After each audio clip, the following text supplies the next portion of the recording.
शास्त्रों में तो ऐसा लिखा है, एकादशी के दिन अन्नदान महापाप। एकादशी के दिन अन्नदान नहीं करना चाहिए। आपके घर में कोई संबंधी आए हो और कदाच ऐसा कि मैं एकादशी नहीं करता, उनको हाथ जोड़ करके प्रेम से कहना कि मेरे घर में आए हो तो एकादशी करनी ही पड़ेगी।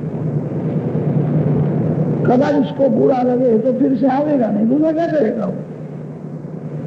एकादशी के दिन अन्नदान पाप है।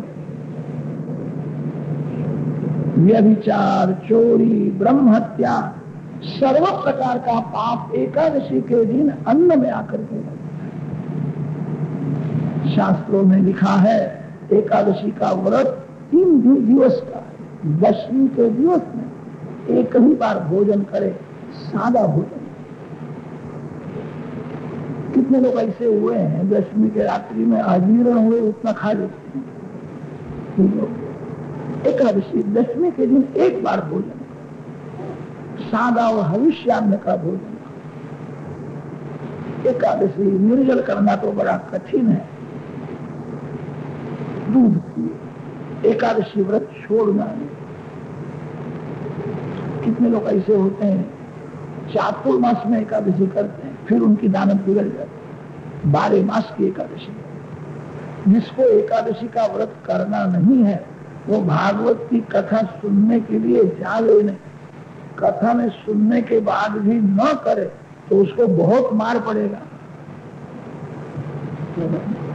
भगवान नास्तिक को सजा तो करते हैं।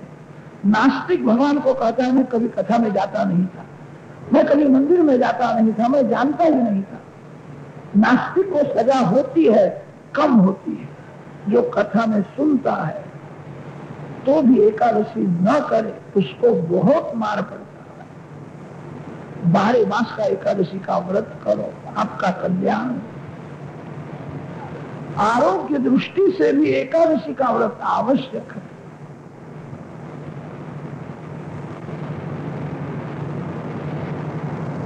अम्बरीश महाराज निर्जल एकादशी करते। एकादशी के रात्रि में जागरण करते।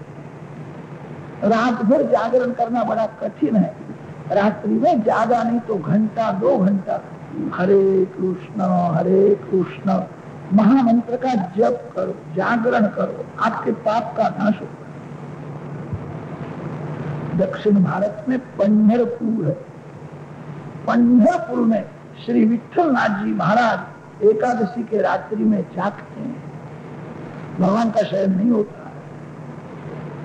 कीर्तन भक्ति का आदिपीठ पंढरपुर है। नामदेव महाराज, तुकाराम महाराज, एकनाथ महाराज विठलनाथ जी के सन्मुख रात भर कीर्तन करते थे। भगवान कीर्तन सुनते थे। पंढरपुर की कीर्तन परंपरा आज तक अखंडित है। हजारों वर्ष हो गए। कीर्तन भक्ति वहां छिन्न भिन्न हुई नहीं, आज तक अखंडित है। पंढरपुर भू वैकुंठ है। भगवान जी एकादशी के रात्रि में जागरण करते, रात भर नहीं तो घंटा 2 घंटा अवश्य जागरण करते। एकादशी का व्रत 3 दिवस का होता है। 3 दिवस का विधि पूर्वक जो व्रत करता है उसके शरीर में सात्विक शक्ति उत्पन्न होती है। जो सात्विक शक्ति 10-12 दिन तक पाप करने से रोकती है। शुकदेव महाराज वर्णन करते, कार्तिक शुद्ध द्वादशी का दिवस था। द्वारकानाथ की सेवा हुई है। सुंदर सामग्री सन्मुख रखी है। मालिक को मनाते हैं आपके लिए बनाया है, आप भोजन करो। महामंत्र का जप करते हैं, प्रभु की प्रार्थना करते। उसी समय दुर्वासा ऋषि वहां तस्यति साक्षात दुर्वासा भगवान। अम्बरीश राजा ने दुर्वासा ऋषि का स्वागत किया है और कहा महाराज कृपा करो, पालना करो, ऐसी इच्छा है। दुर्वासा ऋषि ने कहा कल मैंने निर्जल एकादशी का व्रत किया है पारणा करने की इच्छा तो है, मेरा ऐसा नियम है, मध्याह्न में संध्या करने के बाद मैं प्रसाद लेता। मेरी मध्याह्न में संध्या बाकी है, मैं संध्या करके आता हूं। अम्बरीश राजा ने कहा है, महाराज मेरा एक ऐसा नियम है, द्वादशी में पारणा करता हूं, आप जल्दी आए। दुर्वासा ऋषि ने आमंत्रण का स्वीकार किया है, स्नान करके संध्या करने के लिए बैठे हैं। गायत्री जप में ऐसी तन्मयता हुई है, समय का भान रहा नहीं। दुर्वासा ऋषि ने जानबूझ करके विलंब नहीं किया, समय का भान ही रहा।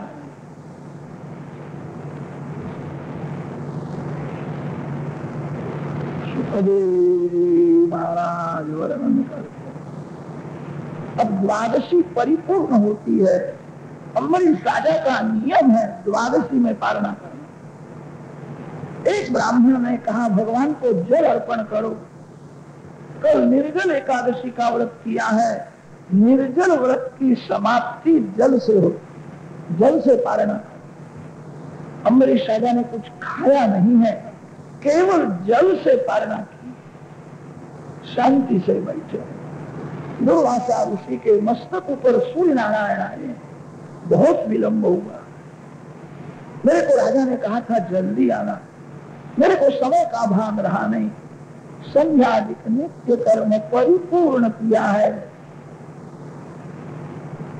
दुर्वासा ऋषि आते हैं, विचार करते हैं, राजा के व्रत का भंग हुआ है, राजा नाराज हो गया।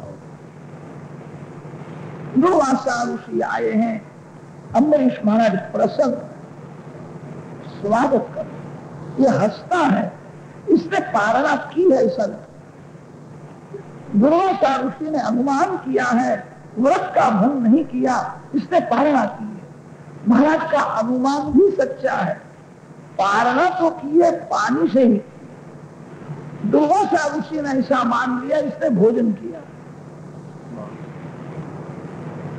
ऋषि को थोड़ा क्रोध आया है, मेरा तुमने अपमान किया, मेरे को निमंत्रण दिया था।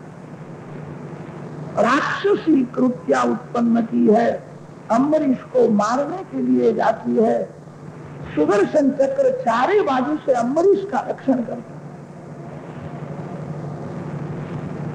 आप जिस देव की प्रेम से पूजा करते हो, जिस देव के नाम का जप करते हो, वो देव आपके साथ में ही सर्वकाल आपका वो रक्षण करते हैं। अम्बरीश महाराज जानते नहीं है सुदर्शन चक्र मेरा रक्षण कर रहा। राक्षसी जब मारने के लिए जाती है तब सुदर्शन चक्र आगे आता है, राक्षसी को जला दिया है, भस्म किया। सुदर्शन चक्र दुर्वासा ऋषि के पीछे पड़ता है। दुर्वासा को भय लगा है, तेज सहन हुआ नहीं, वैकुंठ में गए हैं। भगवान ने कहा है, महाराज सुदर्शन चक्र मेरा नहीं है, अम्बरीश का हो गया। भक्त अपना सर्वस्व भगवान को अर्पण करते हैं, भगवान अपना सर्वस्व भक्तों को देते हैं। पतिव्रता स्त्री अनन्य भाव से पतिदेव की सेवा करती है, पति को वश करती है। भक्ति भगवान को परतंत्र बना देती। मैं स्वतंत्र नहीं हूं, मेरे भक्तों के अधीन हूं। दिन भर जो मेरी सेवा स्मरण करते हैं, ऐसे भक्तों के अधीन में रहता हूं। आपकी भूल हुई है, अम्बरीश राजा ने भोजन नहीं किया, केवल जल से पारणा की। वहां जाकर के क्षमा मांगो। दुर्वासा ऋषि दौड़ते हुए आए, अम्बरीश को वंदन करने के लिए जाते हैं। भगवान के भक्त कभी सनातन धर्म की मर्यादा का भंग नहीं करते। भगवान को सनातन धर्म अतिशय प्रिय है। जो धर्म की मर्यादा का भंग करता है उसको भगवान सजा करते। भगवान के भक्त सनातन धर्म की मर्यादा का भंग कभी नहीं करते। अम्बरीश राजा ने विचार किया, दुर्वासा ऋषि ब्राह्मण, मैं क्षत्रिय हूं, ब्राह्मण मेरे को वंदन करे, ये मर्यादा नहीं है। मैं ब्राह्मण के चरण में वंदन करूं। महाराज आपके चरण में मैं वंदन करता हूं, श्रेष्ठ आप। दुर्वासा ऋषि ने कहा, ये सब मेरे पीछे से करना, ये सुदर्शन चक्र मेरे पीछे पड़ा है, मेरे को जलाता है। अम्बरीश राजा ने प्रार्थना की है, सुदर्शन का वेग शांत हो। दुर्वासा ऋषि को भोजन कराया है। दुर्वासा ऋषि ने आशीर्वाद। अम्बरीश चरित्र के आरंभ में प्रत्येक इंद्रिय की भक्ति का वर्णन किया है। प्रत्येक इंद्रिय से भक्ति करो, उसका वर्णन अम्बरीश के चरित्र में आता है। भक्ति में दुर्वासना विघ्न करती है। लोग मेरे को मान देवे, मान लेने की इच्छा दुर्वासना है। सुख भोगने की इच्छा दुर्वासना है। दुर्वासना भक्ति का विनाश करती है, सद्वासना भक्ति को पुष्ट करती है। सभी को मान देने की इच्छा रखो। जिसके मन में मान लेने की इच्छा है उसका मन चंचल होता है। मैं सभी को मान दूंगा, मैं किसी का भी अपमान नहीं करूंगा। मान लेने की वासना भक्ति का विनाश करती है, मान देने की वासना भक्ति को पुष्ट करती है। वासना में से क्रोध उत्पन्न होता है, क्रोध में से कर्कश वाणी उत्पन्न होती है, यही राक्षसी है। कर्कश वाणी जो सहन करता है वो बहुत सुखी होता है, जो बोलता है वो दुखी होता है। दुर्वासा ऋषि कर्कश वाणी बोले, अम्बरीश राजा ने सहन किए। अम्बरीश राजा ने तो दुर्वासा ऋषि को कहा है, महाराज ब्राह्मण की भूल नहीं हो सकती, आप श्रेष्ठ हो, वंदनीय हो, भूल मेरी है। आपको पूछे भी ना मैंने थोड़ा पानी पिया, ये मेरी। पानी पीने की क्या जरूरत थी? आपके जैसे पवित्र ब्राह्मण के लिए मैंने व्रत का भंग किया हो तो क्या हर्ज थी? भूल तो मेरी है, आपकी भूल नहीं है। दूसरे को जो यश देता है उसके गोद में भगवान खेलते हैं। किसी को अपयश देना नहीं। जो कुछ बिगड़ता है वो मेरे पाप से बिगड़ता है, जो कुछ सुधरता है वो दूसरे के आशीर्वाद से सुधरता है। यशोदा बनो। यशोदा शब्द का अर्थ होता है जो दूसरे को यश देता है, अपयश अपने मस्तक के ऊपर रखता है। अम्बरीश राजा की कोई भूल तो नहीं है, तो भी अम्बरीश राजा ने कहा, महाराज मेरी भूल है, मैंने आपको पूछे बिना थोड़ा पानी पिया, ये मेरी भूल हो गई, मैं क्षमा मांगता। अम्बरीश राजा को आशीर्वाद दिया है। अम्बरीश राजा के वंश में विरूप, केतुमान, शंभु ऐसे अनेक राजा हुए। फिर तो मनु महाराज के पुत्र इक्ष्वाकु का वंश वर्णन किया है। इक्ष्वाकु राजा के वंश में विपुक्षी, निमि, दंडक ऐसे अनेक राजा हुए हैं। इस वंश में शशाद राजा हुआ है। शशाद राजा के वंश में ककुत्स्थ राजा हुआ है। ककुत्स्थ राजा के वंश में मांधाता राजा हुआ है। मांधाता राजा के वंश में त्रिशंकु हुआ है। त्रिशंकु के वंश में हरिश्चंद्र हुआ है। इस वंश में सगर राजा हुआ है। राम जी का यह वंश है। छोड़ दूं मैं तो राम जी महाराज मेरे को सजा कर दें। कथा में देव आते हैं, कथा में गंगा जी, यमुना जी आती है, कथा में विश्वामित्र, वशिष्ठ जैसे ऋषि आते। वक्ता व्यास नारायण की आज्ञानुसार कथा कर, एकदम प्रकरण को छोड़ देवे तो वक्ता को पाप लगता है, वक्ता को सजा होती है। पाप का भय रखो, किसी मानव से डरना नहीं, मेरे को पाप न लगे। ये तो व्यास नारायण जानते हैं 18,000 श्लोकों की कथा थोड़े समय में कैसी बोल? व्यास जी की आज्ञा अनुसार वक्ता कथा। सगर राजा ने अश्वमेध यज्ञ किया है। यज्ञ का घोड़ा इंद्रदेव उठा करके ले गए। पाताल में कपिल महामुनि के आश्रम में घोड़ा रखा। सगर राजा के बालक घोड़े को शोधने के लिए निकले हैं। कपिल देव के आश्रम में घोड़ा मिला। कपिल महामुनि को चोर समझा है, मारने के लिए दौड़ते हैं। कपिल महामुनि आंख खोलते हैं, आंख में से तेज निकला। तेज सहन हुआ नहीं, सब जल गए। सगर राजा ने अपना पौत्र अंशुमान को भेजा है। अंशुमान कपिल देव की स्तुति करता है। कपिल देव ने कहा है, तेरे दादा के यज्ञ का घोड़ा इंद्रदेव ने मेरे आश्रम में रखा। तेरे पितृ मेरे को मारने के लिए आए, मेरा तेज सहन हुआ नहीं, जल गए। श्री गंगा मैया आवे तो इनका उद्धार हो सकता, दूसरा कोई उपाय नहीं।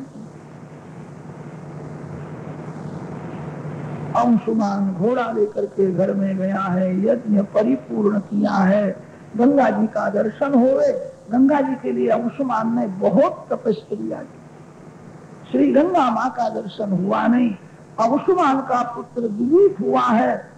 दिलीप राजा ने बहुत वर्ष तक तपस्या की, गंगा जी का दर्शन हुआ नहीं। दिलीप के पुत्र भगीरथ हुए हैं। तीनों पुरुषों का पुण्य एक हो गया है। श्री गंगा माँ का दर्शन हुआ। गंगा जी ने कहा, मेरा वेग पृथ्वी को सहन होगा, पृथ्वी रसातल में डूब जाएगी। मेरे को मस्तक में कोई धारण करे तो मैं आऊं। भगवान शंकर की प्रार्थना की है। गंगोत्री में भगवान शंकर खड़े हैं, दो हाथ कमर में रखे हैं, आकाश में दृष्टि है।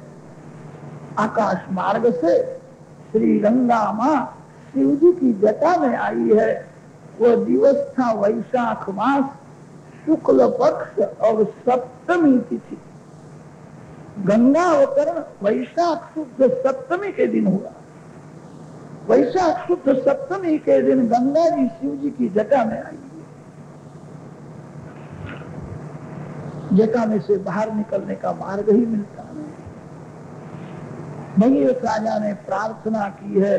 शंकर भगवान ने कहा, गर्मी बहुत होती है, मस्तक में ठंडक अच्छा है कि महाराज आपके लिए सब प्रयत्न किया नहीं। पितरों का उद्धार करना है। 1 महीने तक गंगा जी शिव जी की जटा में रही। वैशाख शुद्ध सप्तमी के दिन गंगा जी शिव जी की जटा में आई है। ज्येष्ठ मास शुक्ल पक्ष और दशमी तिथि, उस दिन जटा में से शिव जी ने गंगा जी को बाहर निकलने का मार्ग दिया। अनेक देशों को पवित्र करती हुई गंगा माँ पाताल में गई है। जहाँ सगर राजा के बालक जल करके भस्म हुए थे, भस्म की मिट्टी हो गई। गंगा जी वहां आई है। मिट्टी को गंगा जी का स्पर्श हुआ है। मिट्टी में से देव पुरुष निकलते हैं। श्री गंगा माता के चरण में वारंवार वंदन करते हैं। श्री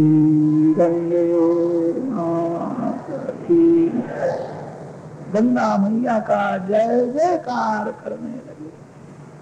मरने के बाद शरीर के मिट्टी को गंगा जी का स्पर्श हुआ। सगर राजा के बालकों को सदगति मिली। मरने से प्रथम जो गंगा जी में स्नान करता है, गंगा जी को वंदन करता है, गंगा जी की जो प्रेम से पूजा करता है, उसको सदगति मिले तो क्या है। आप घर में स्नान करो, उस समय भी गंगा जी का स्मरण।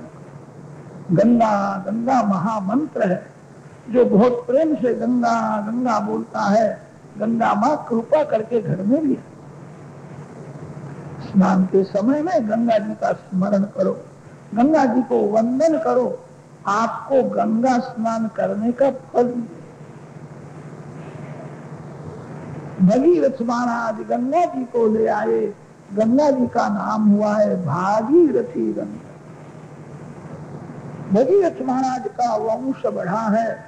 इस वंश में ऋतुपर्ण नाम का राजा हुआ, इस वंश में अयुतायु हुआ, इस वंश में सिंधुद्वीप राजा हुआ, इस वंश में नारी कवच हुआ, इस वंश में अश्मक नाम का राजा हुआ, इस वंश में खट्वांग राजा हुआ।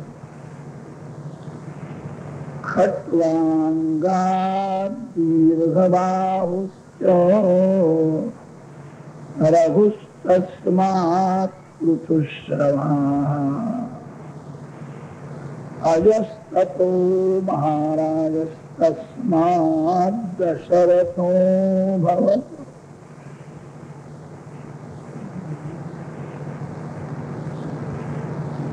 खट्वांग राजा के वंश में दिलीप राजा हुआ है। चक्रवर्ती सार्वभौम राजा दिलीप ने एक गाय माता का रक्षण करने के लिए सिंह को अपना शरीर दिया था। मेरे को मार डाल, मेरे को खा जा, गाय माता को छोड़। एक गाय माता का रक्षण करने के लिए सिंह को शरीर का भोग दिया था। गाय माता ने आशीर्वाद दिया। दिलीप राजा के यहाँ जो बालक हुआ है उसका नाम रघु राजा है। रघु राजा महान वीर है, रघु राजा महान ज्ञानी है, रघु राजा अति उदार है। एक बार रघु राजा ने सर्वदक्षिण नाम का यज्ञ किया था, जिस यज्ञ में पहना हुआ वस्त्र छोड़ करके सबका दान किया। रघु राजा की कीर्ति बहुत बढ़ गई, सूर्य वंश नाम मिट गया, लोग इसको रघुवंश रघुवंश कहने लगे। रघुवंशी न कर सहज स्वभाव मन कुपंथ पर धर न पाऊं। रघु राजा के यहाँ जो पुत्र हुआ है उसका नाम अजय राजा है। अजय राजा का लग्न इंदुमती रानी के साथ हुआ था। उनके यहाँ जो पुत्र हुआ उसका नाम दशरथ है। चक्रवर्ती सार्वभौम राजा दशरथ श्री अयोध्या जी में राज्य करते हैं। प्रधान 3 रानियां हैं। पुत्र संतति न होने से दुखी है। वशिष्ठ ऋषि ने राजा के हाथ से पुत्र कामेष्टि यज्ञ कराया। पूर्णाहुति के समय में अग्निकुंड में से अग्नि नारायण बाहर आए हैं। सुवर्ण पात्र में पायस लेकर के आए, दिव्य प्रसाद लेकर के आए। दशरथ महाराज को प्रसाद दिया है और कहा है 4 बालक होने वाले हैं, आपको अति से सुखी करेंगे, आपकी कीर्ति को बहुत बढ़ाएंगे। ऐसे 4 पुत्र होने वाले। राजा को आनंद हुआ है, प्रसाद को वारंवार वंदन कर। वशिष्ठ ऋषि को कहा है आपके आशीर्वाद से प्रसाद मिला है, मैं क्या करूं। वशिष्ठ ऋषि ने कहा कौशल्या धर्म पत्नी है, धर्म पत्नी का ही प्रसाद में मुख्य अधिकार है। कई भोग पत्नी, प्रसाद कौशल्या जी को दे दो। दशरथ राजा ने कहा कई बहुत इच्छा रखती है, सुमित्रा की भी इच्छा है, आप कृपा करो। वशिष्ठ जी ने आज्ञा दी, अर्धा प्रसाद जो था सो कौशल्या जी को दिया है, अर्धा जो बाकी रहा उसके 2 भाग किए, एक भाग सुमित्रा को दिया, एक भाग कई को दिया।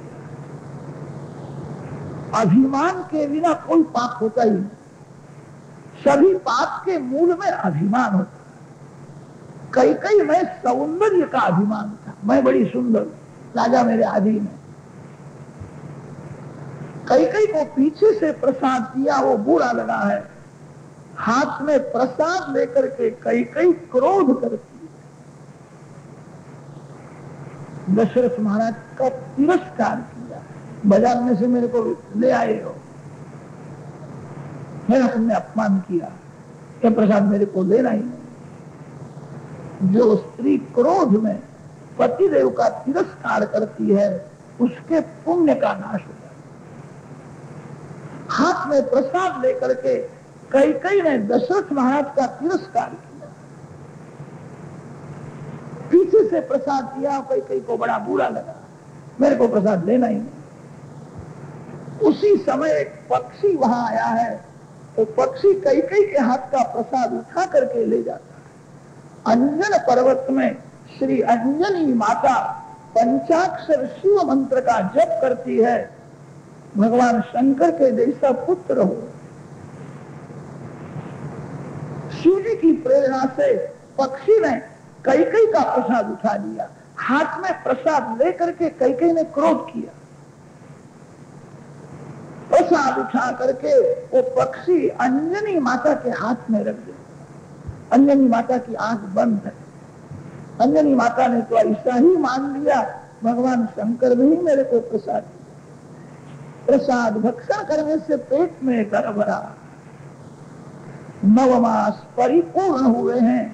परम पवित्र चैत्र मास शुक्ल पक्ष पूर्णिमा तिथि सूर्योदय के समय में श्री हनुमान जी महाराज की, सूर्योदय के समय में श्री हनुमान जी प्रकट हुए हैं।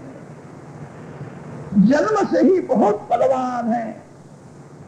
भूख लगी है, सूर्य उदय हुआ था, यह कोई लाल फल है ऐसा समझ करके सूर्य मंडल में गए। सूर्य को फल समझ करके खाने के लिए दौड़ते हैं। देवों को ऋषियों को बहुत आश्चर्य हुआ, ये बालक कैसा है, अभी तो इसका जन्म हुआ। जन्म से ही बहुत बलवान। हनुमान जी को समझाया है, ये फल नहीं है, सूर्य है। अनेक वरदान दिए हैं। कैकेयी का प्रसाद पक्षी ले जाता है। कैकेयी को फिर तो दुख हुआ, रोने लगी है। कौशल्या जी को दया आई। कौशल्या जी ने प्रसाद में से थोड़ा भाग कैकेयी को दिया। कौशल्या जी के सत्संग में सुमित्रा जी रहती थी। सुमित्रा जी ने प्रसाद में से थोड़ा भाग कैकेयी को दिया है। प्रसाद भक्षण करने से पेट में कर भरा। ग्रंथों में तो ऐसा वर्णन है, राम माँ के पेट में से बाहर नहीं आए हैं, राम बाहर से ही प्रकट हुए। भरत, शत्रुघ्न और लक्ष्मण माँ के पेट में से बाहर आए। वशिष्ठ ऋषि ने दशरथ राजा को कहा है, सगर्भा स्त्री की इच्छा परिपूर्ण करना पति का धर्म है। रानी को प्रसन्न करो, जो मांगे सो दे दो। दशरथ महाराज सुमित्रा जी के पास आए हैं। सुमित्रा जी को पूछते हैं, महारानी क्या इच्छा है, मन कैसा है? सुमित्रा जी ने कहा, मेरे को सेवा करने की बहुत इच्छा हो, मैं कौशल्या जी की सेवा करूं, ऐसा विचार मन में आता है। मेरे लिए स्वतंत्र राजमहल बनाया है, अलग रहना नहीं है। कौशल्या जी के राजमहल में कौशल्या जी की दासी बनकर के मैं सेवा करूं। सेवा में ही आनंद है। शुद्ध भाव से जो सेवा करता है उसको जो आनंद मिलता है, मेरे को सेवा करना है, मैं कौशल्या जी की दासी बन जाऊं। वशिष्ठ ऋषि ने सुना है, कैसा बोलती है। सगर्भा होने के बाद इसका स्वभाव बहुत सरल हो गया।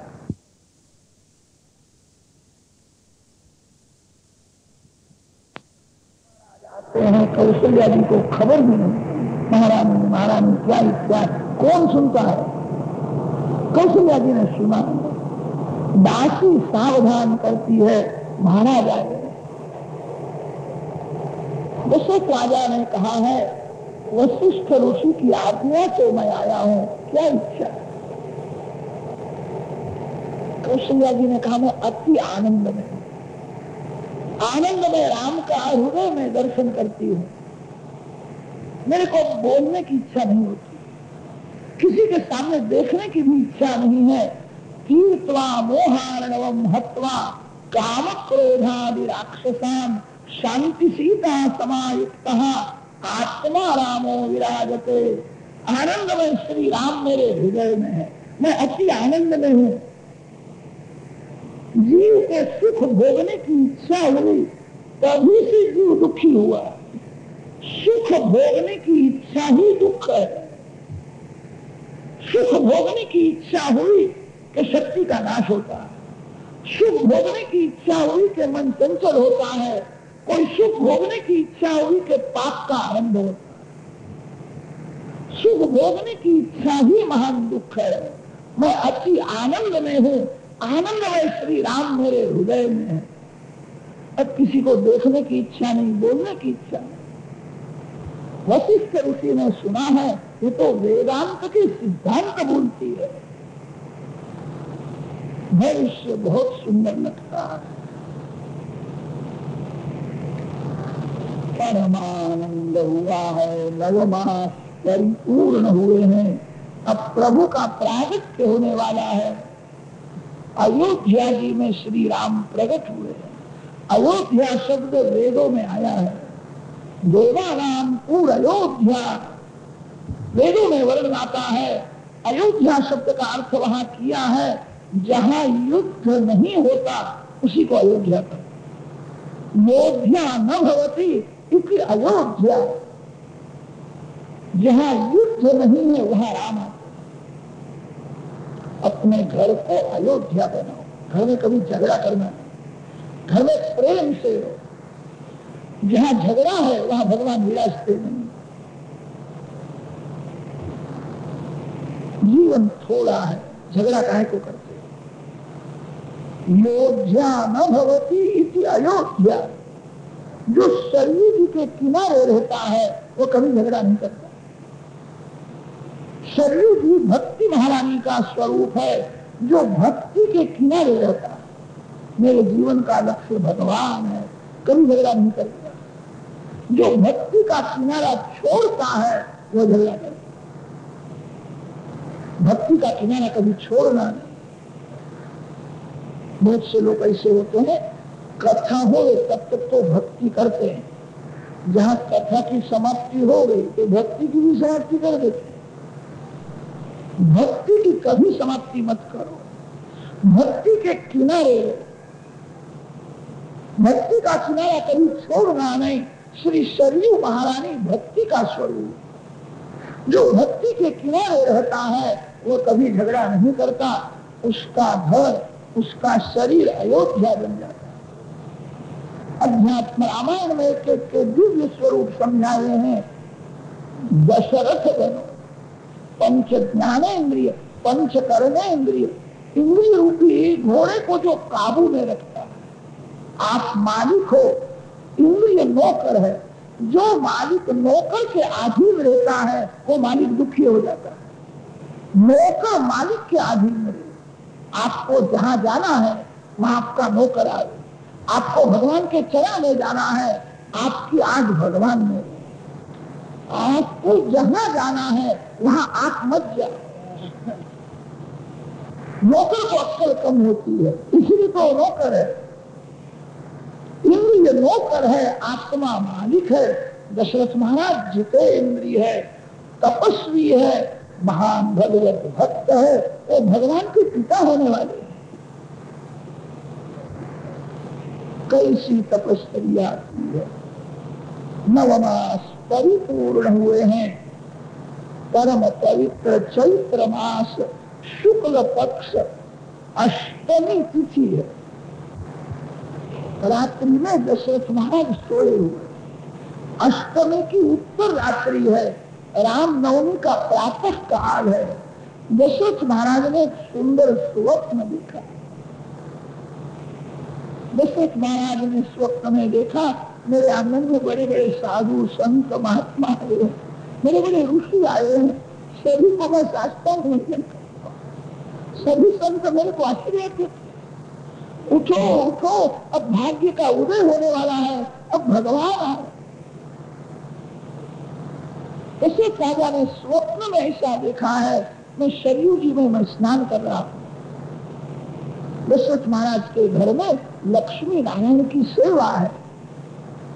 स्वप्न में राजा ने देखा है, बड़े बड़े ऋषि वेद मंत्र बोल रहे हैं, मेरे नारायण को मैं दूध से अभिषेक कर रहा हूं। स्वप्न में भगवान का सुंदर श्रृंगार किया है, स्वप्न में पुष्प की माला अर्पण की है, स्वप्न में नारायण की आरती उतर।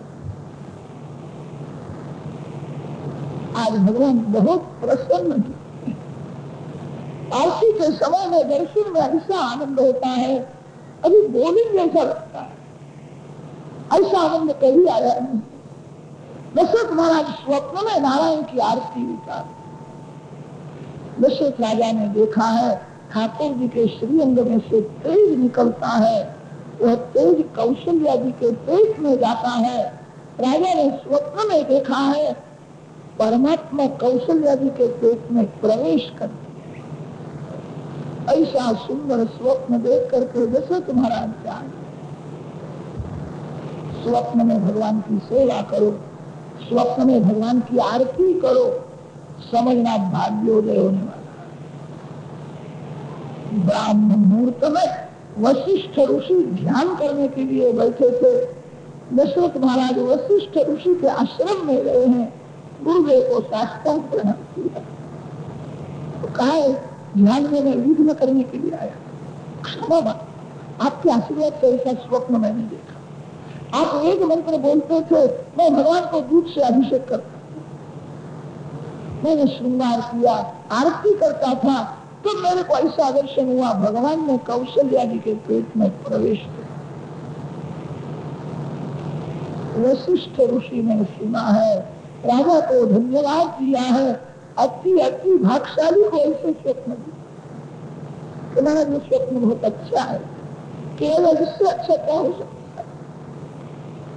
तेरे घर में परमात्मा पुत्र रूप से आने वाला है, बालक होगा। अरे ऐसा बालक होगा, आज तक कभी ऐसा हुआ नहीं। मैं मानता हूँ भविष्य में कभी ऐसा होगा भी। परमात्मा पुत्र रूप से आने वाले हैं, इसका सूचक यह स्वप्न। राजा ने जब सुना है तब आनंद हुआ है, मेरे गुरुदेव जो बोलते हैं सत्य हो जाता है। मेरे को कहा परमात्मा पुत्र रूप से आने वाला।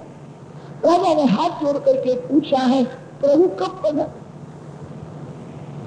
वशिष्ठ ऋषि ने कहा कब पधारेंगे मैं क्या कहूं, यह जगत जो है काल के अधीन है, और काल राम जी का नौकर है। मेरे राम राजा विराज है, राम काल के अधीन नहीं है। राजा विराज होने से उनको जब इच्छा होगी तो कृपा करके पधारे। राम काल के अधीन नहीं है, काल राम जी के अधीन है। राम काल के मालिक है। ब्रह्म मुहूर्त का यह स्वप्न है। मैं ऐसा मानता हूँ 24 घंटे में फल मिलना चाहिए। दशरथ महाराज स्नान करते हैं, ध्यान करने के लिए बैठे। आज प्रातः काल से ही कौशल्या जी की ध्यान में तन्मयता हुई है। घर के नौकर दासियों को आज्ञा हुई बाहर जाओ, मैं जब तक न बुलाऊं तब तक कोई अंदर आवे नहीं।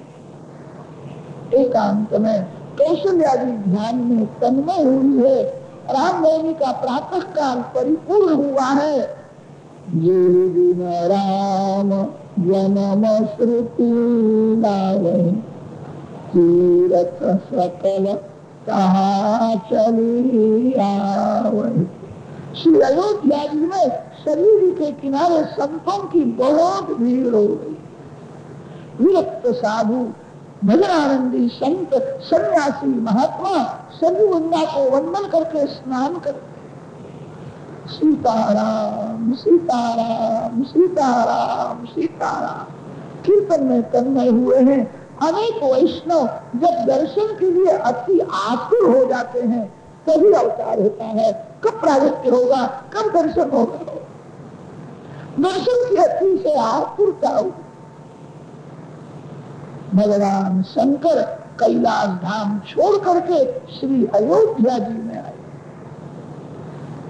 भगवान शंकर के इष्टदेव बालक श्री राम, बालक स्वरूप में उनकी बहुत प्रीति है। 4 वेद शंकर भगवान के 4 शिष्य हुए। वृद्ध ब्राह्मण का स्वरूप धारण किया है।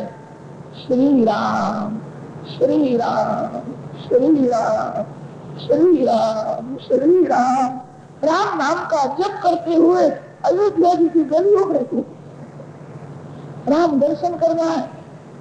प्रभु का प्रागट्य होगा तो मैं कौशल्या जी के महल में जाऊंगा, कौशल्या जी को राम जी का सब भविष्य मैं सुनाऊंगा, मेरे गोद में राम को दे। शिव जी महाराज वृद्ध ब्राह्मण का स्वरूप धारण किया। अयोध्या की भागशाली प्रजा है, भगवान शंकर को सब वंदन करते हैं। दर्शन में आनंद आता है कि कैसा ब्राह्मण है, शंकर भगवान के जैसा ही लगता है, कैसी जताए।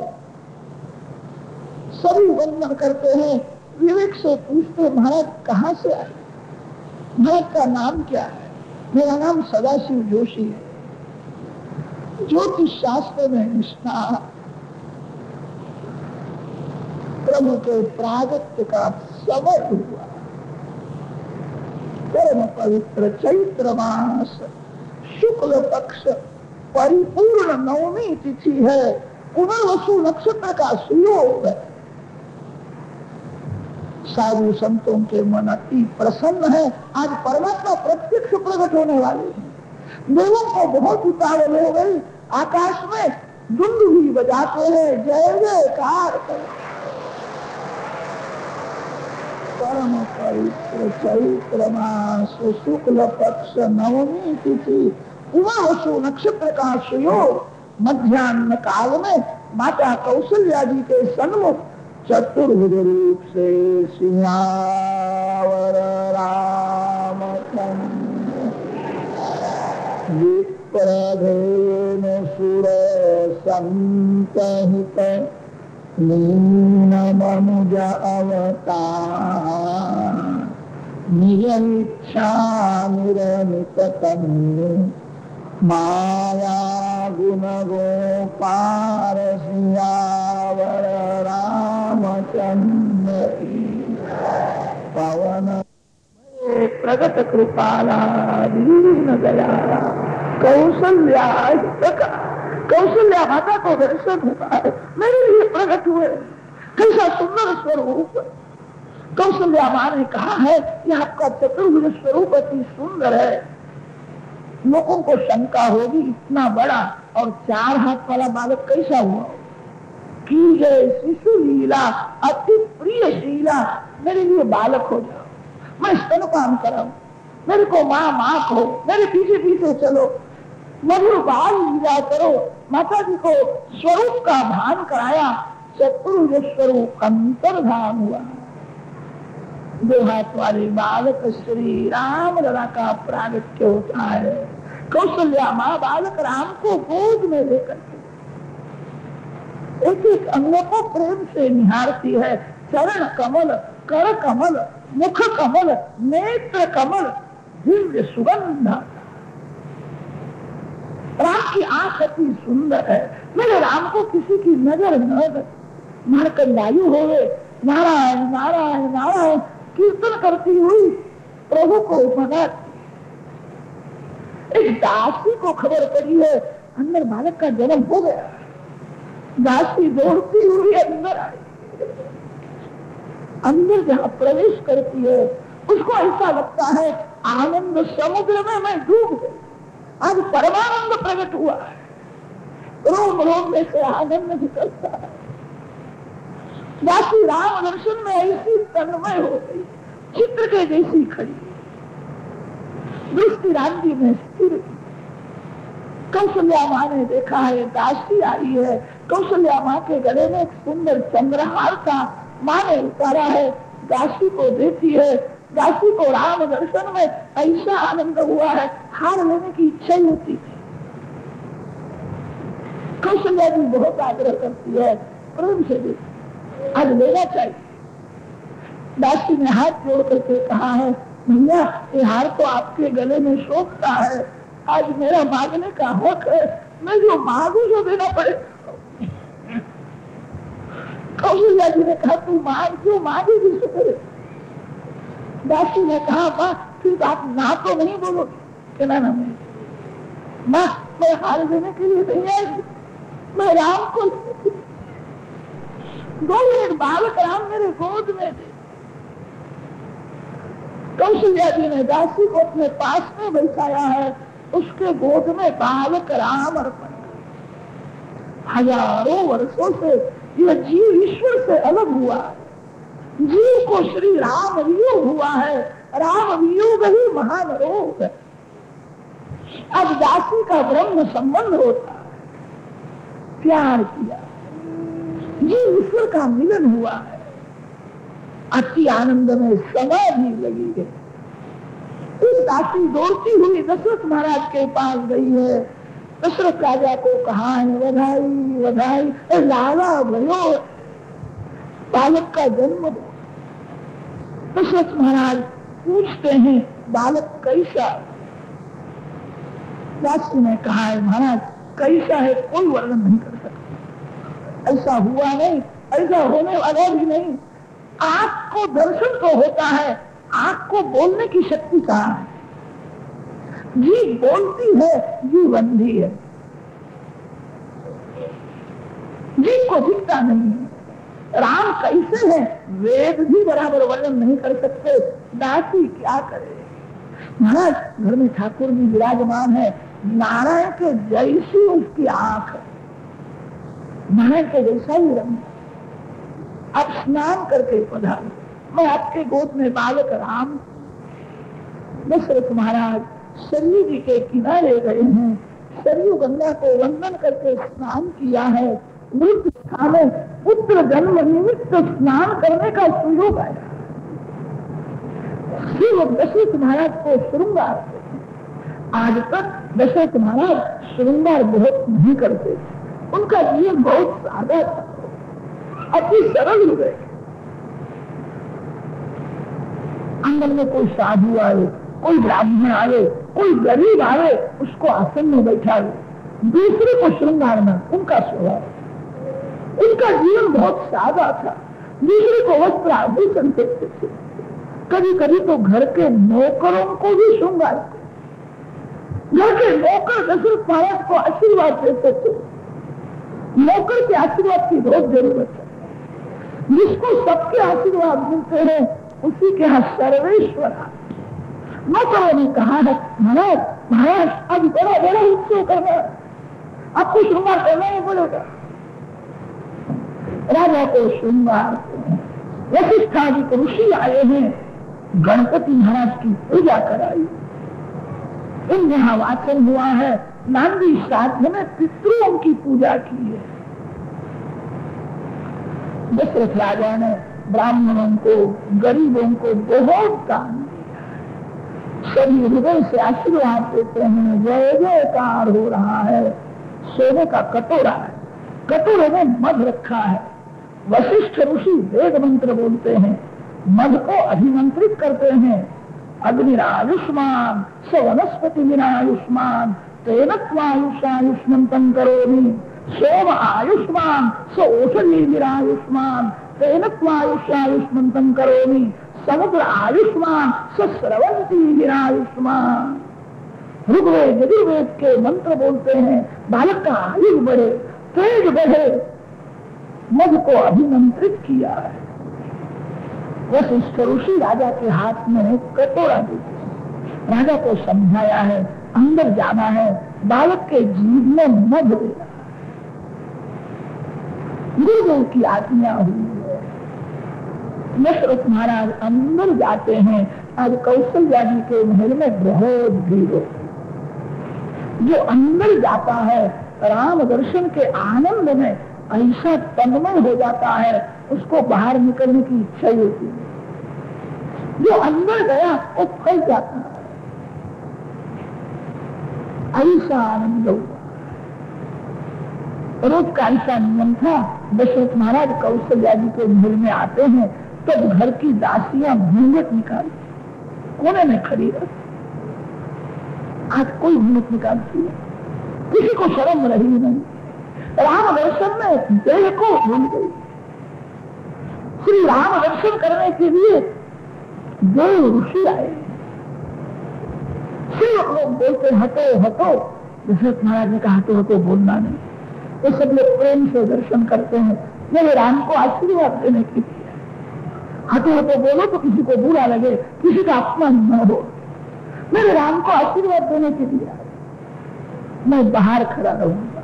आज तो ऐसा हुआ, घर में इतनी भीड़ हो गई है, घर मालिक को कोई अंदर जाने ही नहीं देता, बड़े सरल बाहर खड़े।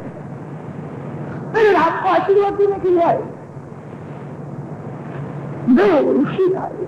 राम जन्म महोत्सव में सभी को आनंद हुआ है। एक चंद्र नाराज हुआ, चंद्र राम जी के पास आया और रोने लगा। श्री राम पूछते क्यों होता है, क्या हुआ? चंद्र ने कहा महाराज तो सूर्य को समझाना, 12 घंटे हो गए एक ही जगह में खड़ा है। आज का दिवस बहुत बड़ा हो गया है। सूर्य वंश में परमात्मा प्रकट हुए हैं, सूर्य नारायण दर्शन करने के लिए आए। श्री राम दर्शन में ऐसा आनंद हुआ, सूर्य रथ की गति स्थिर हो गई। 12 घंटे तक एक ही स्थान में। चंद्र को उतावल है, सूर्य अस्त में जाने तो मैं बाहर आऊं, मेरे को आने नहीं देता है। आज का दिवस बहुत बड़ा हो गया। श्री रामचंद्र को समझाते हैं धैर्य रखो, इस अवतार में मैंने सूर्य को लाभ दिया है, अब कृष्णावतार में तेरे लिए मैं रात्रि में 12 बजे के बाद आऊंगा। श्री बालकृष्ण जब प्रकट हुए हैं तब जगत गाढ़ निद्रा में है। जगत में 2 जीव जागते थे, वसुदेव और देवकी। जो जागता है उसको भगवान मिलते हैं, जो सोया हुआ है उसको संसार में। यो होई जागार तम ऋचः कामयन्ते, यो होई जागार तम सामान्यन्ति। जागने वाला भगवान का दर्शन करता है। जिसको संसार का कोई भी सुख मीठा लगता है वो सोया हुआ है, उसको संसार मीठा है। संसार का सभी सुख जिसको तुच्छ लगता है वही जागा है, जागने वाले को भगवान मिलते हैं। बालकृष्ण प्रकट हुए हैं, जगत में 2 जीव जागते थे, वसुदेव और देवकी। आकाश में चंद्र जागते। रामावतार में चंद्र को वरदान दिया था। लोग बातें करते हैं ऐसा कहीं पुत्र होता है, इस पुत्र ऐसा नहीं लगता है। वैकुंठ में से परमात्मा नारायण कैसा श्रीयंत है, आप कैसी जीवी है, ऐसा पुत्र नहीं हो सकता है। तो भगवान आए। वशिष्ठ महाराज सुनते हैं, मेरे राम को लोग परमात्मा कहते हैं, लोग उसको बोले परमात्मा माने, मेरा पुत्र है, मैं उसका पिता हूँ। अरे राम को मैंने नहीं देखा, राम को देखना है। प्रेम जब बहुत बढ़ जाता है वही प्रेम आंख में से बाहर आता है। राम दर्शन की बहुत आतुरता है, मैं कैसा कहूँ, मेरे को अंदर जाना है। ये लोग समझ करके मेरे को मार्ग दे तो अच्छा। दशरथ महाराज बोलते नहीं है, दशरथ का प्रेम बहुत बढ़ गया है। वशिष्ठ ऋषि समझ गए। वशिष्ठ ऋषि ने राजा को कहा है मेरे पीछे पीछे आओ। वशिष्ठ ब्रह्मनिष्ठ तपस्वी ब्राह्मण है। वशिष्ठ ऋषि जब आते हैं तब सब हाथ जोड़ करके खड़े रहते। वशिष्ठ जी के पीछे पीछे दशरथ महाराज चलते। कौशल्या जी के गोद में सर्वांग सुंदर बालक श्री राम का दर्शन है। श्री राम और दशरथ की 4 आंख एक हो, कैसा दिखता, किसी को बोलने लगे मारकन लाई हो, सुखी हो। बालक राम श्री काल में हंसने रहने को आनंद होता है। मेरे को देखने के बाद हंसने लगा है। कितने लोग आए तो हंसता नहीं था, मेरे को पहचानता है, मैं इसका पिता और मेरा बालक। दशरथ महाराज जीव में मध देते। वशिष्ठ ऋषि को कहा है मैं मत देता हूं, आप वेद मंत्र कुछ बोलो। बालक श्री राम दर्शन में वशिष्ठ जी को समाधि लगा। ब्रह्मनिष्ठ ब्राह्मण है, नित्य ब्रह्म चिंतन करते हैं। ब्रह्म ही श्री राम, राम दर्शन में समाधि लगी। दशरथ राजा ने कहा मैं मत देता हूं, मंत्र बोलो। कि मंत्र क्या होता है, कोई मंत्र याद ही नहीं आता। मंत्र तो क्या, राम का दर्शन करने के बाद मेरा नाम भी मैं भूल गया, नाम याद नहीं आता। तत्र वेदाः अवेदा भवन्ति अथमर्त्यः अमृतो भवति अत्र ब्रह्म समस्मृते। ब्रह्म साक्षात्कार में वेद की विस्मृति हो जाती, नाम रूप की विस्मृति होती है, कोई मंत्र याद आता नहीं है। ब्रह्मनिष्ठ वशिष्ठ ऋषि राम दर्शन करते हैं, अपने नाम को भी भूल गए, कुछ याद नहीं आता। तीसरे ब्राह्मण वेद मंत्र बोलते हैं, राजा ने मत दिया है। अयोध्या की स्त्रियां बहुत भागशाली, अंदर जाती है, कौशल्या माता को वंदन करती है, कौशल्या माता को मनाती है। अन्ना मेरी सखी ने मेरे को कहा, बालक को एक बार मैंने छाती के साथ लगाया और प्यार किया, जो आनंद मिला है, बालक में की दिव्य शक्ति है। अब संसार आनंद रूप हुआ है, जहां जाती हूँ वहां आनंद ही आनंद है। मेरी सखी ने मेरे को ऐसा कहा है, एक बार बालक को मैंने छाती के साथ लिया, बालक में ऐसी दिव्य शक्ति है। भैया 2 मिनट बालक राम मेरे गोद में, कौशल्या जी अति उदार है, सभी के गोद में बालक राम दे, अति आनंद हुआ है। स्त्रियां तो अंदर जाती है, पुरुषों को भी अंदर जाने की इच्छा है, शिव वहां खड़े, पुरुषों को अंदर नहीं जाना चाहिए। अब पुरुषों को दुख हुआ, मैंने मेरे को पुरुष काहे को बनाया, मैं स्त्री होता तो अंदर जाता, मेरे को अंदर नहीं जाने चाहिए। दशरथ राजा को कहा है, कौशल्या मेरी माँ है, कौशल्या माँ के गोद में श्री राम दर्शन करने के लिए हम आए हैं, बहुत आशा लेकर के आए हैं, हमको आज निराश न कर। राजा दशरथ को प्रजा प्राण से प्यारी लगती है, आज किसी को नाराज करना नहीं है, ये सब मेरे राम को आशीर्वाद देने के लिए आए, सभी के आशीर्वाद से मेरा राम सुखी होगा। राजा ने थोड़ी बाहर नजर की है, बहुत भीड़ हो गई, इतने सब लोग अंदर कैसे आए, बाहर कैसे नहीं। आज किसी को नाराज करना नहीं, सभी को प्रसन्न करो। दशरथ महाराज ने कौशल्या जी को कहा है, महाराज बहुत भीड़ हो, आज सभी को प्रसन्न करना, मेरी इच्छा है बाहर आंगन में आकर के बैठो। आज श्री कौशल्या माँ बाहर आंगन में आकर के बैठी, कौशल्या माँ के गोद में बालक श्री राम। अयोध्या की प्रजा बहुत भाग्यशाली है, श्री राम का प्रत्यक्ष दर्शन, श्री राम दर्शन में ऐसा आनंद हुआ, किसी को पानी पीने की इच्छा नहीं होती, किसी को भूख लगती नहीं है। उत्सव के दिन भगवान के दर्शन में, स्मरण में भूख और प्यास को भूल जावे, देहभान भूल जावे, तो ही उत्सव सफल है। जो देहभान भूलता है उसी को देह का दर्शन, राम दर्शन में ऐसा आनंद होता है। रामनवमी के दिन सभी ने उपवास किया है, कौशल्या माँ सभी को हाथ जोड़ती है, सभी को कहती है मैं तो नाम की माँ हूँ, आपके आशीर्वाद से बालक हुआ है, आप ही उसके माता पिता हो, मेरे राम को आशीर्वाद दो। राम मेरा है, आनंद में सीताराम सीताराम सीताराम जय सीताराम।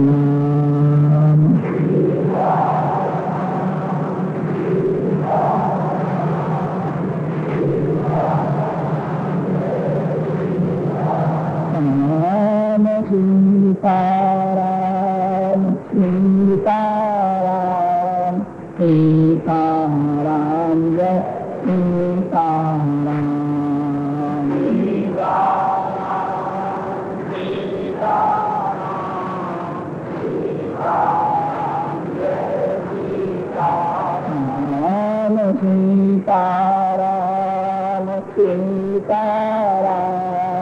सीताराम जय सीताराम।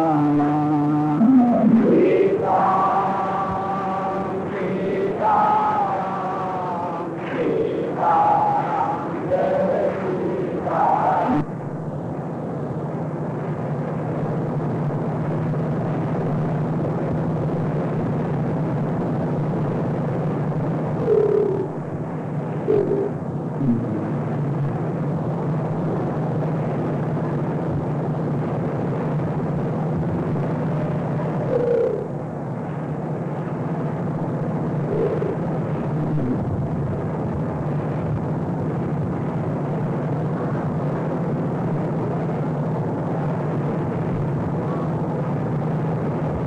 स्वस्ति श्री गणेशाय नमः।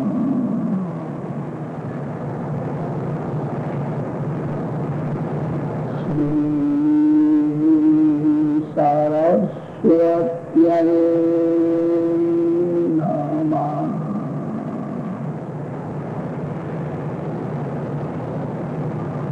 श्री गुरुभ्यो नमः।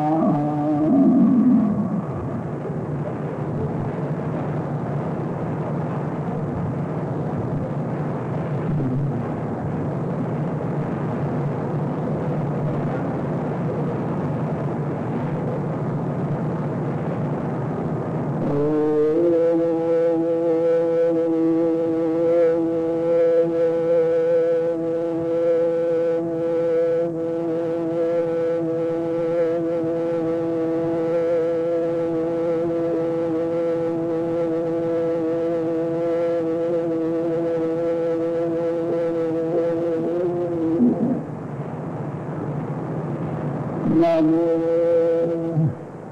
भगवते वासुदेवाय।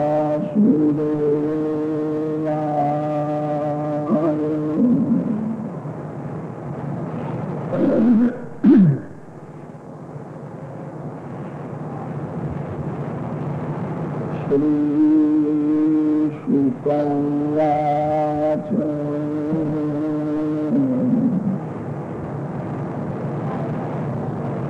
तस्यापि भगवानेश्वरो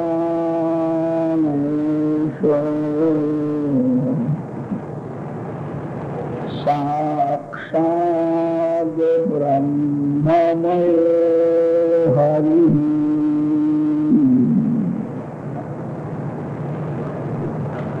श्रीराम लक्ष्मण भरत शत्रुघ्ना इति संज्ञया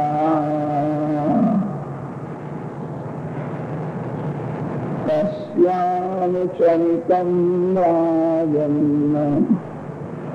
ऋषिभिस्तत्त्वदर्शिभिः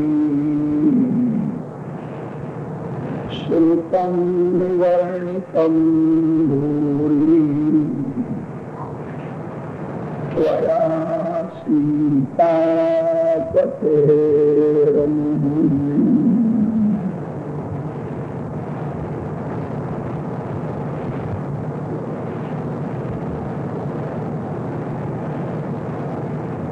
श्री राम के बिना आराम मिलता नहीं। संसार में जितने संत महात्मा हुए हैं सभी संतों ने श्री सीताराम जी की सेवा की। श्री राम सेवा सभी के लिए अनिवार्य है, अति आवश्यक है। आपका ज्ञान मार्ग होवे के योग मार्ग होवे, आप किसी भी संप्रदाय की दीक्षा ग्रहण करो, आपके इष्ट देव भगवान श्री कृष्ण होवे के शंकर भगवान, सभी के लिए राम भक्ति अति आवश्यक।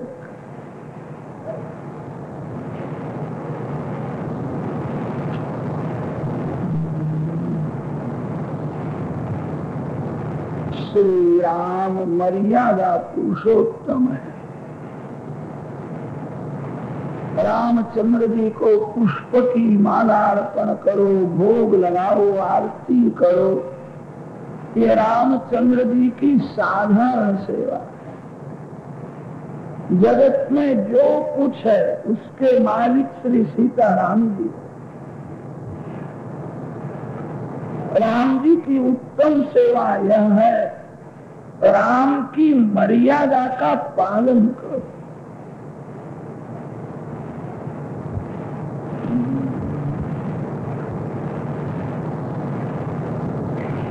जीवन राम के जैसा ही होना चाहिए।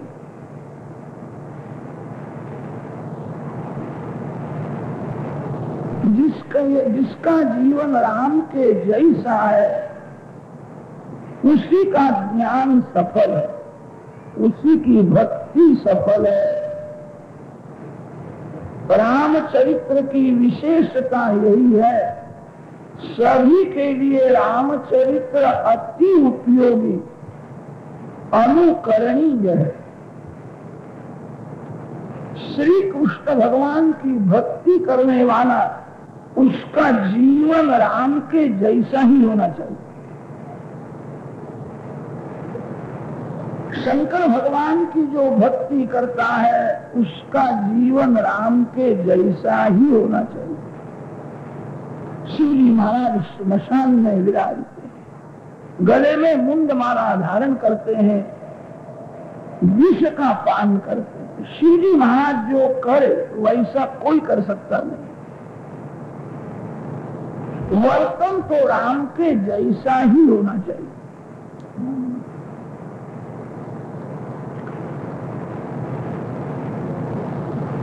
सर्व सद्गुण संपन्न निर्दोष श्री राम।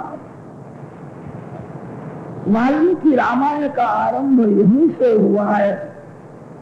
आरंभ में वाल्मीकि ऋषि ने प्रश्न किया है, ऐसा संसार में कौन है जिसमें कोई दोष नहीं है और जिसमें सभी सद्गुण परिपूर्ण है। निर्दोष और सर्व सद्गुण संपन्न जगत में कौन है? तो कहा है ऐसे तो एक श्री राम ही है, दूसरा कोई नहीं। श्री राम सर्व सद्गुणों के समुद्र है। वाल्मीकि ऋषि को ऐसी इच्छा हुई, रामचंद्र जी को मैं किसकी उपमा दूं? ऐसा कोई देव मिलता नहीं है कि जिसकी उपमा रामचंद्र जी को दी जाए। ऐसा कोई ऋषि नहीं है। वाल्मीकि ऋषि थक गए हैं। वाल्मीकि ऋषि ने फिर कहा है, श्री राम कैसे हैं? श्री राम राम के जैसे हैं। समुद्र कैसा है? समुद्र समुद्र के जैसा है।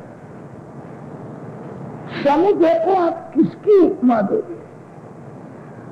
समुद्र के समान दूसरा कोई मिलता ही नहीं। राम सर्व सद्गुणों के समुद्र है। सागर सागरोपमा। भगवान शंकर सर्वकाल श्री राम नाम का जप करते हैं, राम जी का ध्यान करते हैं, राम कथा करते हैं। पार्वती माता को कहा है, दिन भर में राम जी का ध्यान स्मरण करता हूँ और राम कैसे हैं बराबर अभी मैं भी नहीं जानता। राम जी के अनंत गुण है जिसका वर्णन बराबर मैं नहीं कर सकता, मैं समझ सकता नहीं। राम अतर्क्य बुद्धि मनो बानी मत हमार यह सुनो भवानी। भगवान शंकर एकांत में माता पार्वती जी को राम कथा सुना।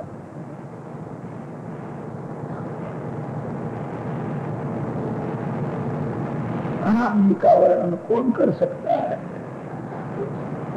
रामचंद्र जी के जैसी मातृ पितृ भक्ति आपको इस संसार में कहीं भी नहीं मिलेगी।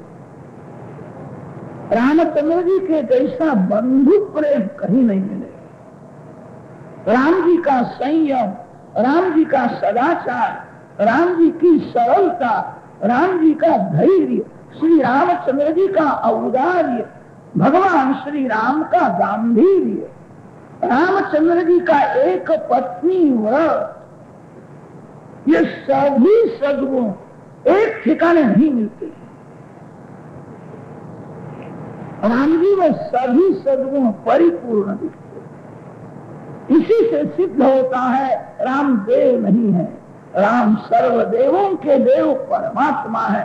राम जी में कोई दोष नहीं और सभी सद्गुण परिपूर्ण है। राम माता पिता के अनन्य भक्त है। जो माता पिता की भक्ति करता है राम जी को प्यारा लगता है। आप कभी भगवान की भक्ति ज्यादा न करो तो भगवान को बुरा नहीं लगेगा। अपने माता पिता की आप भक्ति न करो तो भगवान को बड़ा बुरा लगेगा, भगवान सजा करेंगे। माता पिता प्रत्यक्ष परमात्मा है। कितने लोग घर में माँ को जवाब देते हैं, पिता की आज्ञा का पालन नहीं करते,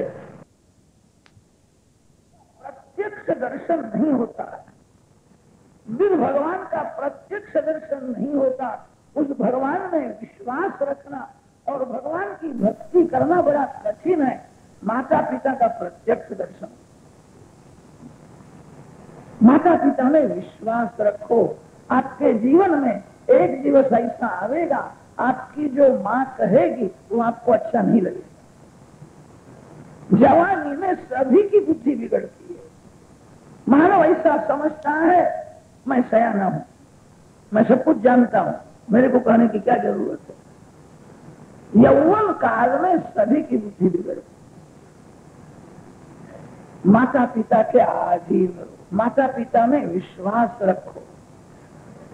कैकेयी ने रामचंद्र जी को कहा था वन में जाओ, कैकेयी की आज्ञा अयोग्य है। कैकेयी भरत को राज भले देवे, रामचंद्र जी को वनवास क्यों देती है? कैकेयी ने रामायण में अनेक बार ऐसा कहा है, श्री सीताराम निर्दोष है, श्री राम जी की कोई भूल नहीं, मेरी इच्छा है राम घर में न रहे, वन में जाए।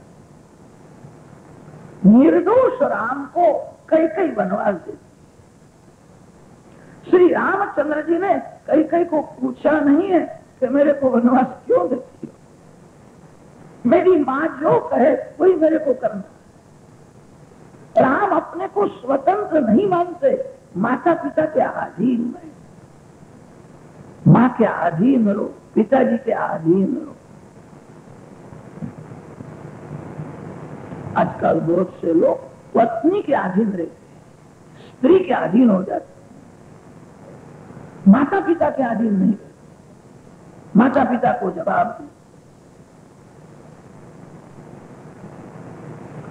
सावधान करो। राम कैकेयी को पूछा नहीं है कि मेरे को वनवास क्यों देती हो।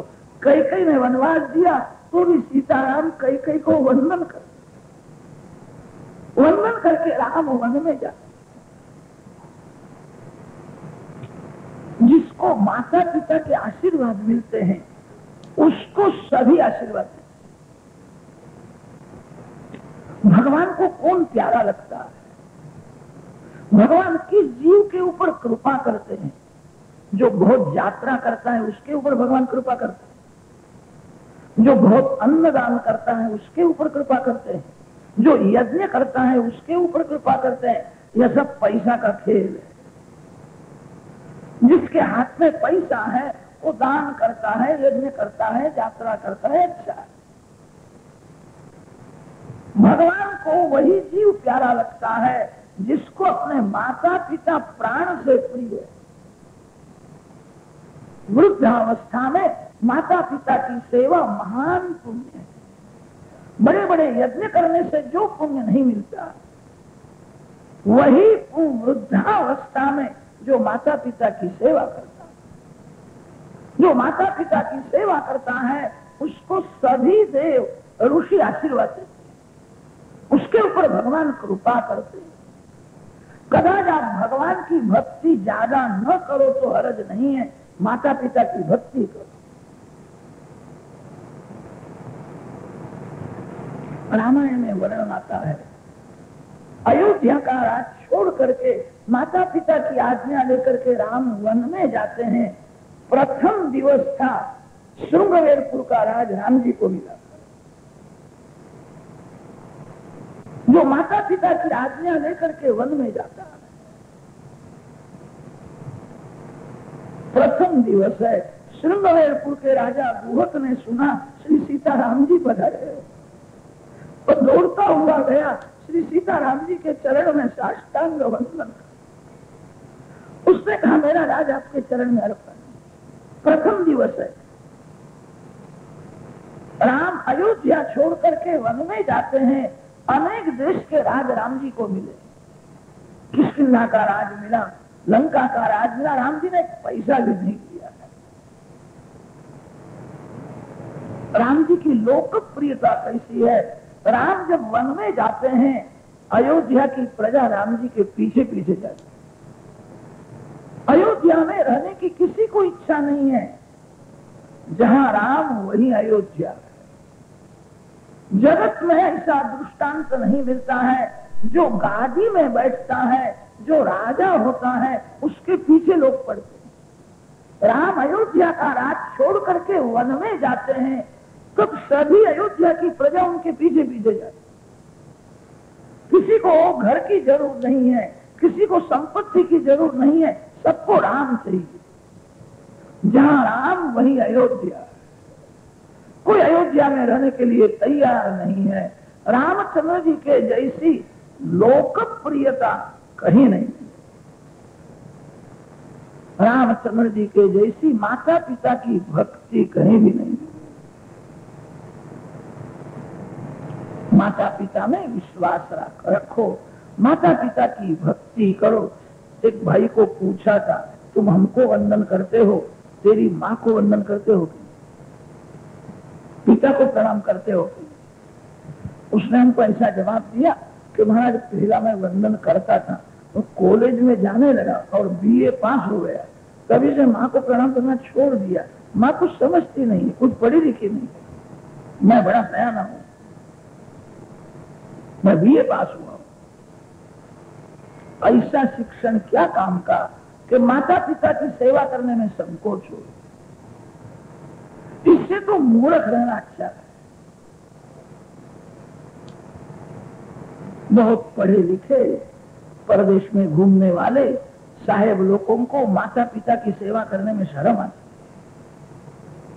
वृद्ध माँ के पास बैठने की इच्छा नहीं होती। माँ कहती है मेरे पास बैठ, तो बैठ बैठ क्या करती, मेरे को बहुत काम होता है, तेरे पास बैठने की मेरे को फुर्सत नहीं। माँ के पास बैठने की फुर्सत नहीं। और बहू कहती है कि मेरा होता है खड़े रहो यहाँ, तो उसके आगे हाथ जोड़ करके खड़ा रहता है। माँ के पास बैठने को तैयार नहीं है। माता पिता प्रत्यक्ष परमात्मा। बाप की संपत्ति लेना है, माँ बाप की सेवा करना नहीं। माता पिता के भक्त बनो, आपका कल्याण हो। जो माता पिता का अनादर करता है उसके पुण्य का नाश हो जाता है। वृद्धावस्था में हृदय कोमल बनता है। वृद्धों को मान दो, वृद्धों को वारंवार वंदन करो। कदाच उनकी भूल होती हो तो बहुत प्रेम से विनय से उनको समझे। वृद्ध के हृदय को धक्का लग जाए तो शाप निकलता है। तो शाप नहीं देते हैं तो भी उसके दिल को दुख हो जाए तो शाप हो जाए। राम माता पिता के अनन्य भक्त है। राम के जैसा बंधु प्रेम आपको इस जगत में कहीं भी नहीं मिले। अपने भाई के साथ प्रेम करो, जहां भी कपट मत करो। आजकल बहुत से लोग ऐसे हुए हैं, साधु भाई के साथ प्रेम करने को जाते हैं, अपने सगे भाई के साथ प्रेम नहीं करते।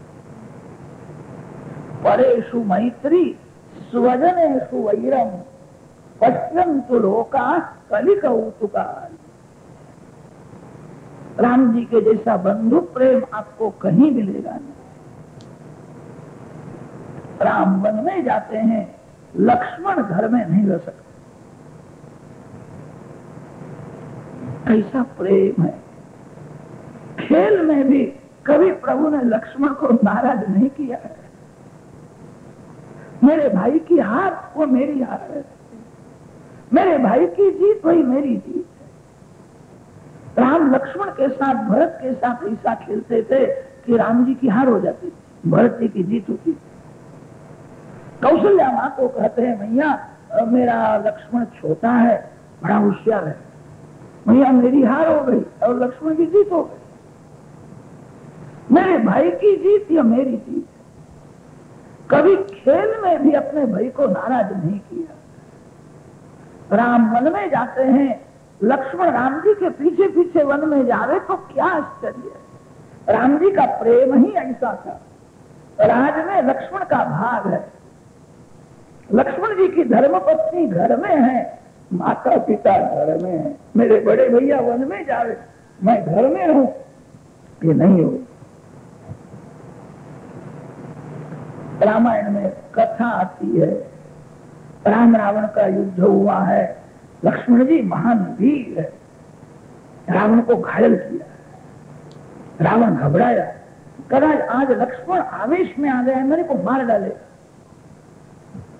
अब कोई उपाय रहा नहीं, रावण के पास देवों ने दी हुई एक शक्ति, सो शक्ति का प्रहार लक्ष्मण जी के छाती में किया। तब लक्ष्मण जी को मूर्छा आती है। श्री हनुमान जी महाराज लक्ष्मण जी को उठा करके ले आए। श्री राम लक्ष्मण का मस्तक गोद में दिया है, उसके मस्तक ऊपर प्रेम से हाथ फेरते। राम के आंख में आंसू है, आज आनंद रोता है। वेदों में वर्णन आया है, राम आनंदमय है। आनंदमय श्री राम के आंख में आज आंसू है। लक्ष्मण तू क्यों बोलता नहीं? लक्ष्मण तो आंख खोलते थे। लक्ष्मण तो क्यों नाराज हुआ है? राम लक्ष्मण को मनाते हैं, लक्ष्मण मूर्छा में पड़े हैं, राम रोते हैं। राम ने तो ऐसा कहा है, जगत में बहुत शोधने पर श्री सीता जी के जैसी स्त्री मिल सकती है, मेरे लक्ष्मण के जैसा भाई हुआ नहीं है और होगा भी। सुषेण वैदराज को बुलाया है, वैदराज ने ऐसा कहा, सूर्य उदय होने से पहले लक्ष्मण जी के पेट में संजीवनी वनस्पति का रस जाना चाहिए। सूर्य उदय हो जाए फिर कदाच लक्ष्मण प्राण छोड़े, जीवित नहीं रहे। जो वैदराज ने ऐसा कहा, तब रामचंद्र जी ने कहा है, मेरा भाई लक्ष्मण जहां जाएगा उसके पीछे पीछे मैं भी जाऊं, मैं उसको अकेले को नहीं जाने दूंगा। मैंने दावा किया है मेरी जीत हो, ऐसा कोई मंत्र मेरे को नहीं। उनको पूछा किसके ऊपर दावा किया, तो मेरे भाई के ऊपर दावा कि तेरी बुद्धि बहुत बिगड़ गई, भाई के साथ कपट करता है, तेरा भाई तेरा थोड़ा कुछ ले जावे तो क्या हर्ज है। तेरा भाई दूसरे के लिए मानो भोग देता है, अपने भाई के लिए भोग देने को तैयार नहीं। बड़ा भाई राम के जैसा होवे तो छोटा भाई लक्ष्मण बन जाए, बड़ा भाई रावण के जैसा होवे तो छोटा भाई कुंभकर्ण के जैसा हो जाए। प्रेम और मान कभी मांगना नहीं, देना। आप अपने भाई के साथ प्रेम करोगे तो भाई भी आपके साथ प्रेम करेगा। आप भाई के साथ कपट करोगे तो किसी दिन उसको भी कपट करने की इच्छा होगी। आपके शरीर में जो भगवान है वही भगवान आपके भाई के शरीर में। देह भिन्न भिन्न है, देह में ईश्वर एक है।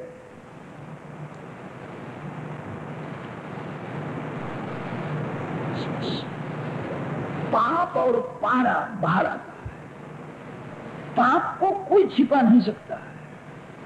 आज नहीं तो 1 वर्ष के बाद, वर्ष के बाद नहीं तो 12 वर्ष के बाद पाप प्रकट हो जाए। पाप कभी छिपेगा नहीं। भाई के साथ कपट किया हो तो आज नहीं 12 वर्ष के बाद भी उसको खबर पड़ेगी।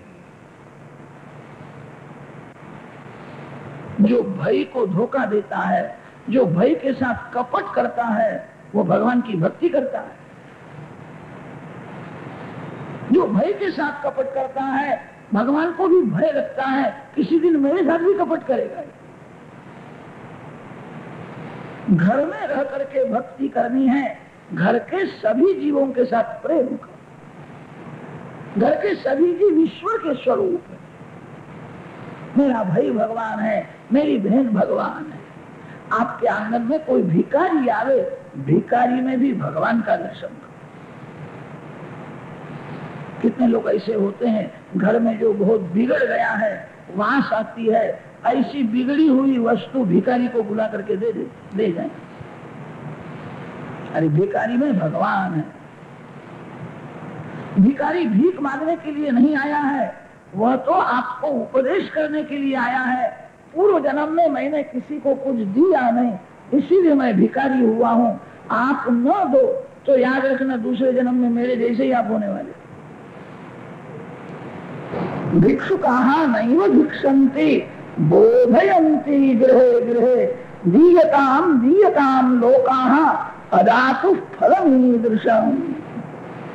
जिसको घर में रह करके भक्ति करना है उसको तो घर के नौकरों में भगवान का दर्शन करना चाहिए। आंगन में आए हुए भिखारी में भी भगवान का दर्शन करो, वही घर में भक्ति कर सकता है। जिसको घर के जीवों में भगवान का दर्शन नहीं होता है उसको मंदिर में दर्शन कैसा हो। रामचंद्र जी का जैसा प्रेम है वैसा ही भरत जी का प्रेम। भरत जी को राज मिला, भरत जी ने पैसा लिया। रामायण में तो ऐसा वर्णन है, भरत जी 14 वर्ष उपवास करते हैं। आंगन में कोई साधु आवे, ब्राह्मण आवे, गरीब आवे, भरत जी महाराज उसको बहुत प्रेम से भोजन कराते। भरत जी ने 14 वर्ष तक अन्न लिया नहीं है। मेरे राम घर में आवेंगे, मेरे राम भोजन करेंगे, वो मेरे को देखना। श्री सीताराम जी भोजन न करे तब तक मैं अन्न नहीं खाऊंगा। राम वन में तप करते हैं, भरत जी राजमहल में तप करते। वन में तपस्या करना कठिन नहीं है, राजमहल में तप करना बड़ा कठिन है। रामायण में ऐसा वर्णन है, श्री राम जब वन में है तो श्री सीता जी, लक्ष्मण जी राम जी की सेवा, प्रभु को परिश्रम न हो, राम आनंद में रहे। श्री सीता जी, लक्ष्मण जी बहुत सावधान है। रामायण में ऐसा वर्णन है, 14 वर्ष तक भरत जी ने अपनी पत्नी की भी सेवा नहीं ली। मैं सेवक हूं, मेरी कोई सेवा न करे। श्री राम सीता जी की और लक्ष्मण जी की सेवा का स्वीकार करते हैं। लक्ष्मण जी ने, भरत जी ने 14 वर्ष तक पत्नी की भी सेवा नहीं ली। मेरी कोई सेवा न करे, मैं सेवक हूं, मेरे लिए अनर्थ हुआ है, मेरे लिए राम खुले पाव वन में घूमते हैं। मेरा जन्म न होता तो राम वन में कहां जाने वाले। ये सब पाप मैंने किया है, मेरी कोई सेवा न करे।